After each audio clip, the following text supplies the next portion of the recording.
bangkit.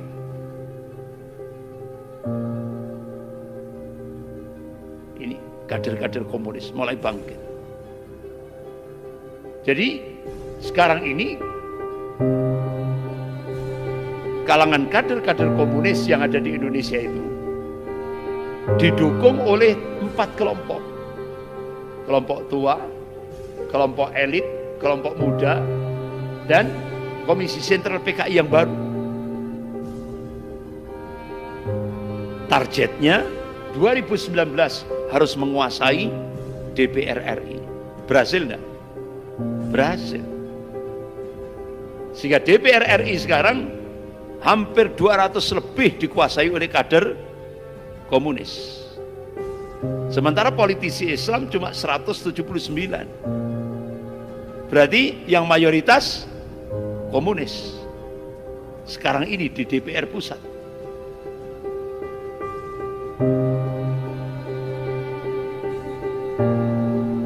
Ikhwan billah. Tahun 96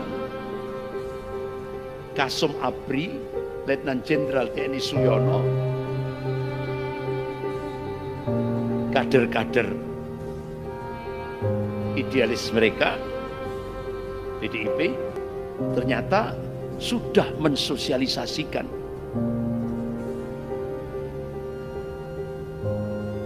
jadi Pancasila mau diganti dengan Trisila Ekasila ala komunis.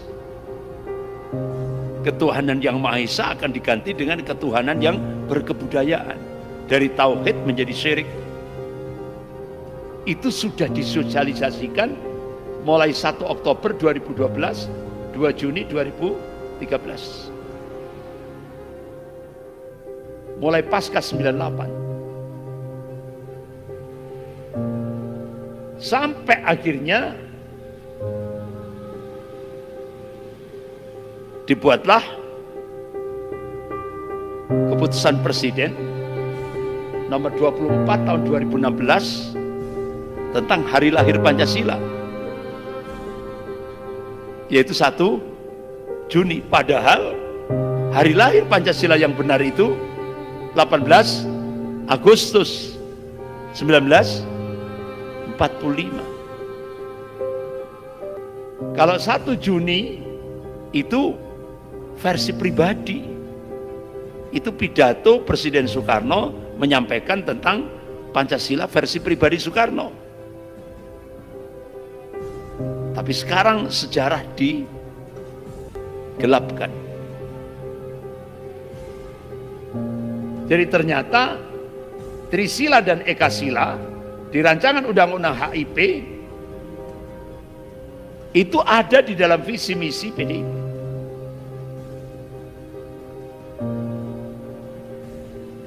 Artinya apa? Mereka ingin merubah dasar negara dari Pancasila menjadi Trisila Eka Sila ala komunis. Sehingga akhirnya ikhwan fillah rahimakumullah, Kepala Badan Pembinaan Ideologi Pancasila langsung memberikan statement agama jadi musuh terbesar Pancasila. Artinya sekarang di Indonesia agama musuh terbesar negara. Seperti itu. Jadi mirip dengan apa yang disampaikan oleh tokohnya komunis Karl Marx, Stalin, dan Mao Zedong. Mirip sudah.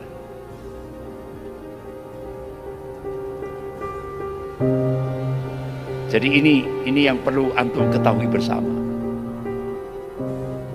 Walaupun antum di pesantren, tapi antum harus tahu, ya kan, kondisi negara itu seperti ini. Nah, coba ini salam Pancasila diperagakan oleh Ibu Megawati. Di belakangnya ada Jenderal Sumitro, ada Presiden Jokowi, ada Profesor Ahmad Syafi'i Ma'arif, ada Profesor Mahfud MD. Ini salam Pancasila seperti ini. Nah, itu sama dengan Mao Zedong. Bapak komunis Cina. DN I did. Ketuanya, tokohnya PKI di Indonesia, Ketua Komisi Sentral PKI. Berarti ini salam.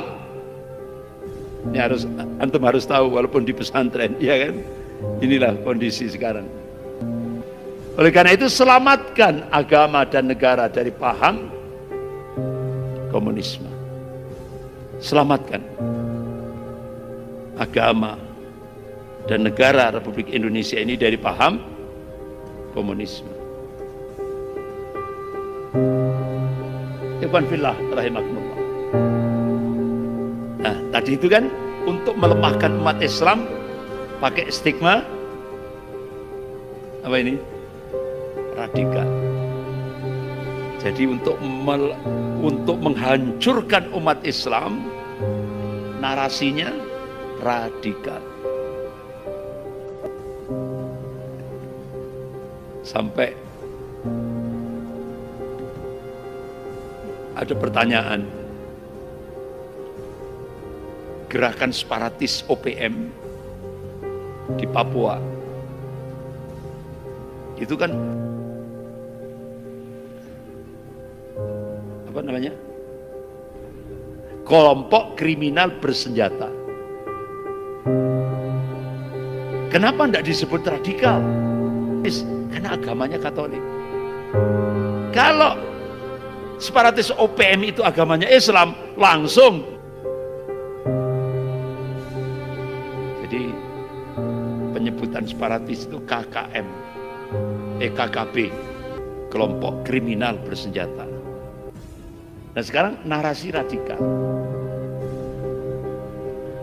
Jadi makanya sejak tahun 2015 itu jargon-jargonnya mereka itu, saya Pancasila Indonesia, NKRI harga mati, umat Islam radikal, intoleran, umat Islam perusak. Sehingga akhirnya gelombang Islamophobia, gerakan kebencian terhadap Islam dan kaum muslimin saat ini melanda Indonesia. Jadi ulama dan Islam di mana-mana dicurigai, difitnah, ditekan dan dihina. Ulamanya dikriminalisasi, ya kan? Padahal umat Islam mayoritas.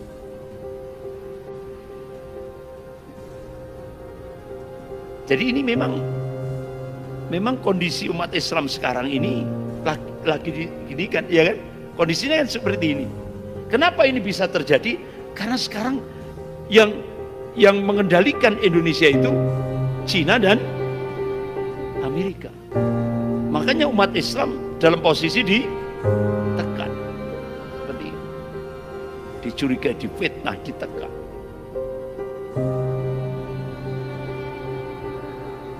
Tujuannya apa?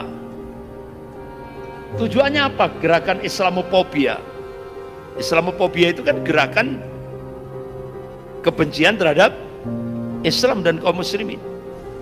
Tujuannya apa? Untuk mempersempit ruang gerak umat Islam. Jadi umat Islam supaya apa? Kalau sudah apa bahasa Jawa itu? Apa kalau ayam bisa kuduk ini ya kan? Manut gitu ya. Bahkan peluang menumbuhkan musuh Islam dari luar dan dari dalam sendiri terbuka lebar. Dari luar Islam koalisi mudah digalang, di tubuh umat Islam sendiri ditanam orang-orang yang menikung. Jadi menyusup untuk merusak Islam dari dalam. Ini sekarang terjadi di Indonesia.